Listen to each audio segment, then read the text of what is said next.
Assalamualaikum warahmatullahi wabarakatuh. Nama saya Najibah Syahrini Putri Iskandar, NPM 191FF03076, kelas 2 FA2. Di sini saya akan menjelaskan tentang prinsip dasar desain obat 3, yaitu mendesain molekul obat yang sesuai dengan targetnya. Nah, yaitu dengan subtopik yang pertama ini akan kita pendahuluan dulu, lalu yang kedua ini ada identifikasi lead compound atau sinyal penuntun, yang ketiga ini ada mendesain satu agonis, dan yang terakhir ini keempat yaitu mendesain antagonis. Yang pertama ini kita akan pendahuluan terlebih dahulu ya.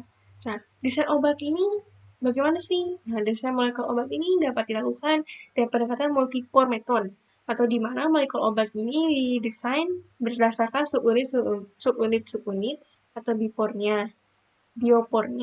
Nah, desain obat ini merupakan proses yang berulang. Nah, yang pertama ini ada desain atau identifikasi dari lead compound tersebut. Lalu ada yang kedua ini melakukan sintesis dan uji aktivitas pendahuluan terhadap lead compound-nya. Lalu yang ketiga ini ada optimasi farmakodinamik terhadap lead compound. Lalu yang keempat ini ada optimasi dari fase farmakokinetik dan farmaseutik terhadap lead compound tersebut. Yang keempat ini, yang kelima ini melakukan uji klinis dan klinis terhadap analog lead compound yang telah didapat atau yang telah dioptimasi. Lalu bagaimana cara mengidentifikasi lead compound? Nah, lead compound ini adalah prototipe dalam desain obat, di mana upaya optimasi difokuskan pada molekul tersebut. Jadi biasanya merupakan molekul yang telah diketahui aktivitasnya, namun masih perlu dioptimasi untuk menjadikan molekul obat. Nah, lalu identifikasi lead compound ini dapat dilakukan dengan 6 cara. Yang pertama adalah secara kebetulan. Nah, secara kebetulan atau serendipity ini misalnya pada benzodiazepin atau diazepam dan asam valproat. Nah, lalu yang kedua ini ada dari sumber endogen. Dan contohnya ini ada neurotransmitter, hormon, enzim, dan lain-lain. Lalu ada sumber eksogen. Nah, sumber eksogen ini misalnya metabolit pada tanaman. Lalu yang keempat ini adalah desain obat nasional, yang kelima ini dengan cara sintesis kombinator kadar HTS, dan keenam ini dengan genomics atau proteomics. Dari sini ada sejarah penemuan obat. Nah, bisa kita lihat ini penemuan obat ini pertamanya pada tahun 1842 dengan long introduced ether as an anesthetic. Jadi pengenalan ether ya pada sebagai anestesi. Lalu ini tuh sejarah penemuan obatnya sampai pada tahun 2000, tapi sebenarnya nggak sampai cukup di 2000 aja, tapi masih berkembang sampai sekarang, apalagi sekarang ini dengan sedang adanya pandemik yaitu virus corona, jadi penemuan obat masih akan terus berlanjut. Lalu ada desain inhibitor enzim. Nah, desain inhibitor enzim ini molekul obat yang bekerja sebagai inhibitor suatu enzim. Berarti inhibitor enzim ini berperan sebagai mencegah enzim bertindak sebagai katalis terhadap suatu reaksi. Inhibitor ini yang bekerja pada sisi aktif ada dua, yaitu ada inhibitor irreversible, ada inhibitor reversible. Di sini kita akan menjelaskan dulu inhibitor reversible. Inhibitor reversible ini molekul obat dapat berkompetisi dengan substrat untuk menempati sisi aktif enzim atau competitive inhibition. Seperti kita lihat pada gambar di sini, kita bisa lihat substratnya ya, kepada enzim. Tapi kita bisa lihat si substrat ini tuh masuk sehingga membentuk binding, lalu akan mengalami reaksi. Hasil dari substrat dan enzim ini akan menghasilkan produk. Nah, jika telah menghasilkan produk seperti ini, substrat tidak akan masuk alias terblok. Kita bisa lihat juga di sini sama, yaitu sebagai competitive inhibition. Nah, jika obat masuk kepada enzim, sisi aktif enzim, dan mereka pun akan binding. Nah, tapi jika terjadi seperti ini, substrat yang lain itu tidak akan masuk terblok juga, jadi sehingga tidak akan terjadi reaksi. Contoh obat yang bekerja sebagai inhibitor atau kompetitif yaitu ada diuretik, ada statin, ada ACEA, dan antidepresan. Di sini lalu inhibitor irreversible.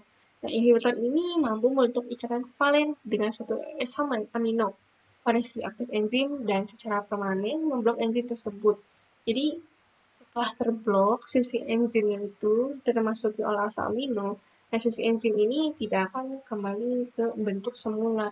Jadi bentuknya akan mengikuti asam amino tersebut. Inhibitor ini biasanya mengandung gugus fungsi elektrofilik yang dapat bereaksi dengan gugus nukleofilik suatu asam amino. Contoh gugus elektrofilik ini ada aldehyde, epoksida, keton jenuh alfa beta, lakton dan laktam.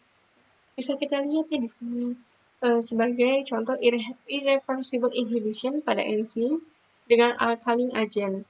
Nah, di sini ada active site-nya atau enzimnya, enzim active site. Nah, saat obat masuk, yang asam amino X ini sebagai halogen ini akan meninggalkan si obat. Tapi dengan begitu, OH yang terdapat di active site akan terbentuk ikatan kovalen dengan obat tersebut. Jadi di saat seperti ini akan terbentuk inhibitor irreversible. Jadi mereka itu tidak bisa di atau memblok enzimnya. Itu. Lalu ada mendesak agonis. Syarat mendesak agonis ini, molekul agonisnya harus mempunyai gugus fungsi yang tepat dengan posisi dan ukuran yang tepat pula. Misalnya di sini ada satu asam amino, tapi di sini itu akan terbentuk van der Waals binding site atau ya van der Waals binding site, a hypothetical neurotransmitter and receptor. Kita di sini juga.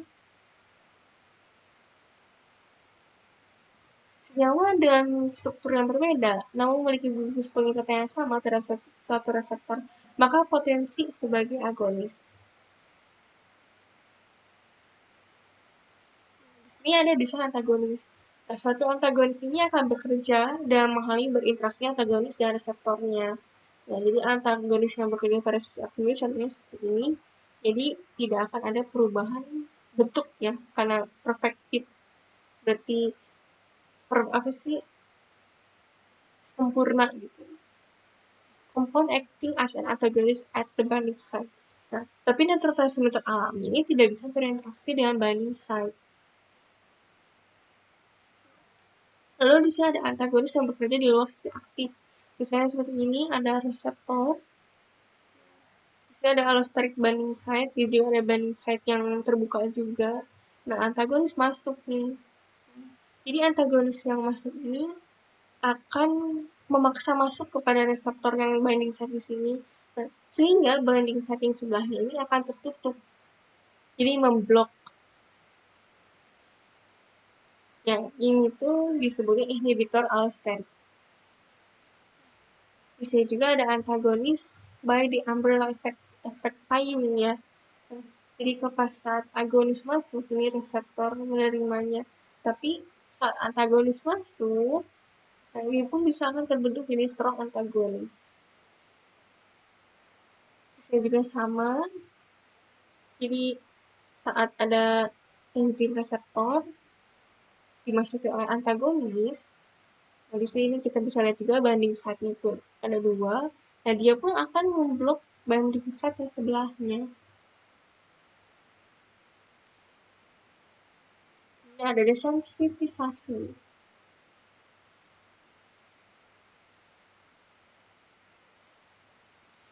Di sini pun ada proses of increasing cell activity. Jadi meningkatkan sensitivitas sel.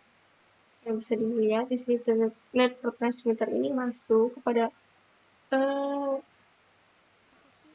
zat aktifnya, reaksinya. Nah, akan menimbulkan normal respon. Tapi jika antagonis yang masuk ke sini, neurotransmitter ini akan terblok. Sehingga tidak akan ada respon. Dan reseptor ini akan tersintesis. Setelah reseptor sintesis, neurotransmitter bisa masuk. Dan terdapat pun respon. Dengan seperti ini akan meningkatkan antagonis. Nah, dengan meningkatkan antagonis ini tidak akan ada respon dari neurotransmitter. Sehingga stop antagonis, neurotransmitter bisa masuk. setelah ada akses dari responnya. Nah, yang terakhir ini ada step keempatnya. Tahapannya itu pertama ada identifikasi lead compound-nya, yaitu sinyal penuntun. Lalu yang kedua ini sintesis dan uji biologis terhadap lead compound. Ada ketiga optimasi farmakodinamik, keempat optimasi farmakokinetik dan farmaseutik.